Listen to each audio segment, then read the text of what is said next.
মানুষ কি সরাসরি এসে গোবিন্দের কাছ থেকে যে আয়ু নিয়ে আসে তারপর কি আয়ু বর্ধিত করা যায়? ভাগবত সিদ্ধান্তে বললেন, যদি কোনো ভক্ত আকুল বেকুলতার সহিত ভগবত চরণে চোখের জলে একবার প্রার্থনা করতে পারেন, তাহলেই যদি আপনারা বলতে পারেন, হে দয়াল প্রভু, এ সংসারের সুখ ভোগের জন্য নয়, যদি একবার বলতে পারেন হে পতিত পাবন, যদি বলতে পারেন হে দীনবন্ধু, এ সংসারের কোন ভোগ বাসনার জন্য নয়, এ সংসারের স্ত্রী পুত্র কন্যার জন্য নয়, যদি একবার বলতে পারেন তোমার ভজনের জন্য আমাকে কিছুটা আয়ু বর্ধিত করে দাও, তাহলেই ভগবান তার আয়ু বৃদ্ধি করে দেয়। হরিবল হরিবল হরিবল। সুধীজন ভাগবত প্রমাণ দিলেন, অজামিলকে মৃত্যুর জন্য যমদূতগণ এসে অজামিলকে আষ্টে পৃষ্ঠে বেঁধে ফেললেন। তখন অজামিল ভয়ে তার পুত্রের নাম উচ্চারণ করলেন, নারায়ণ, ও নারায়ণ, ও নারায়ণ। স্বয়ং বিষ্ণুদূত এসে সাথে সাথে শুধুমাত্র পোড়া নাম নারায়ণ বলায় ওই নারায়ণ নামের আভাসে বৈকুণ্ঠ থেকে বিষ্ণুদূত এসে যমদূতের শৃঙ্খল, মৃত্যুর শৃঙ্খল এসে খুলে দিলেন।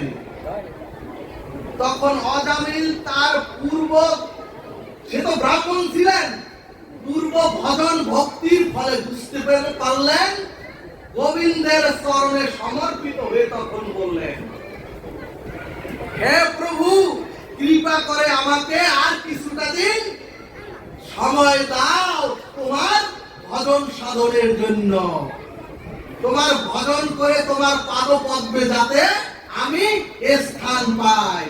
সুধীজন, যাদের জন্য মায়া মোহে ভগবত ভজন করছেন না, যে মায়ার প্রহেলিকার মধ্যে পড়ে এখনো যারা ভগবত ভজন করছেন না, সেই বাবা মা স্ত্রী পুত্র কন্যা, আপনারাও জেনে রাখেন, ওই মায়া মোহে আপনাদেরও কেউ উদ্ধার করবে না, কোন সন্তানও করবে না, স্ত্রী পুত্র কেউ করবে না। এমনকি যে অর্থ রেখে গেলেন ওই অর্থ আপনাকে কেউ জিজ্ঞেস করবে না, সকলে ওই শ্মশান পর্যন্ত যাবে। আজকের দৃষ্টান্ত বলছি, সকলে শ্মশান পর্যন্ত যাবে, এরপরে আর কেউ ফিরেও তাকাবে না। কিন্তু ভগবান আর ভগবানের নাম আমাদের সাথে চিরদিনের সম্বল হবে। জয় নিতাই গৌর হরিবল। সুধীজন বিষ্ণু পুরাণ দৃষ্টান্ত দিলেন, একজন মাতাল মদ খেতে খেতে রাস্তার পাশে মৃত্যুর যন্ত্রণা যখন শুরু হলো, তখন একজন মহাত্মা ওই মাতালের মৃত্যুর সময় গিয়ে বললেন, ওরে একবার বল জয় সীতারাম বল, একবার জয় সীতারাম বল। সুধীজন, ওই মহাত্মা একজন মাতালের কর্ণে জয় সীতারাম দিয়ে দিলেন। তখন মৃত্যুর ঠিক আগে মাতাল তার মুখেও বললেন জয় সীতারাম, একবার উচ্চারণ করেছিলেন। সাথে সাথে মহাত্মা বললেন, সাধু বললেন, যা তুই উদ্ধার হয়ে গেলি। সুধীজন ভক্তগণ, মাতালের মৃত্যুর পরে জমালয়ে চিত্রগুপ্ত দেখলেন ওই মাতালের সারা জীবনেও কোনো ভজন সাধন নাই, শুধু পাপ আর পাপ, শুধু স্খলন আর পতন। কিন্তু মৃত্যুর ঠিক পূর্বে যে যে জয় রাম বলেছিলেন ওইটুকুই ওর স্বীকৃতি। শুধু গান তখন যমরাজ বললেন, ও চিত্রগুপ্ত,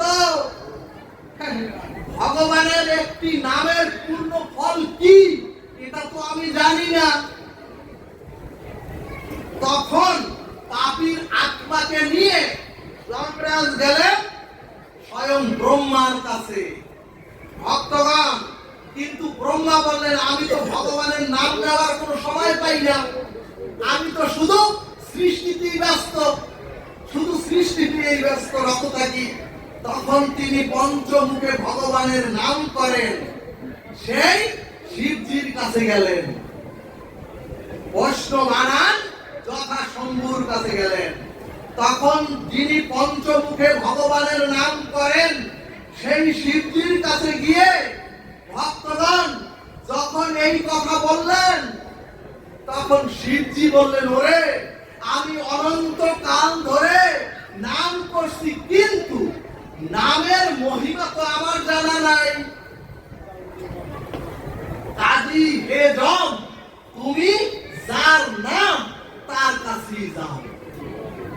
তখন বৈকুণ্ঠে ভগবান রামের কাছে রাম নামের মহিমা জানতে চাইলে ভগবান রামচন্দ্র বললেন, ও যমরাজ, আমিও তো আমার নামের মহিমা জানি না।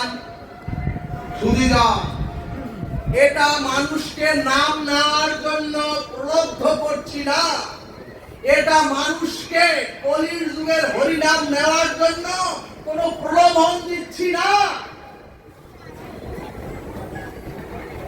ভক্তগণ, যখন সেতু তৈরির জন্য হনুমানগণ পাথর ফেলছিলেন, তখন হনুমানদের পাথরগুলি সব দাঁড়িয়েছিলেন,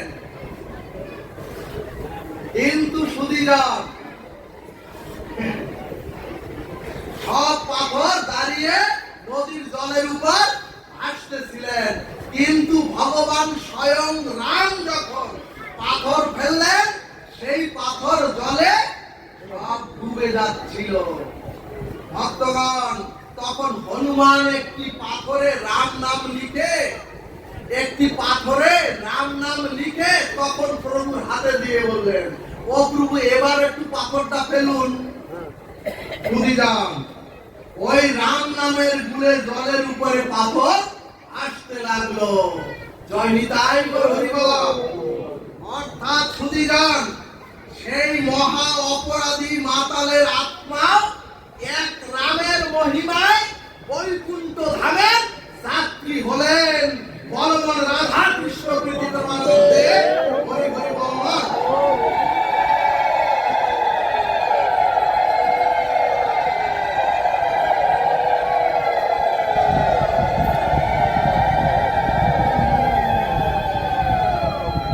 সুধীজন, নামের ক্ষমতা এমন, ভগবান নিজেও জানেন না নামের এমন ক্রিয়া শক্তি। কাজী দয়া করে প্রতিদিন অন্তত যারা শুনছেন প্রত্যেকে অন্তত 16 মালা জপ করুন। হরে কৃষ্ণ মহামন্ত্র বলে 16 মালা জপ করুন। ভক্তগণ, নামের মধ্যেই আছে সংসারের যারা জুড়াবার মহাশক্তি, আর নামের মধ্যেই আছে এই দেহের যারা জুড়াবার শীতলতা, নামের মধ্যেই আছে পরকালের চিরমুক্তি। জয়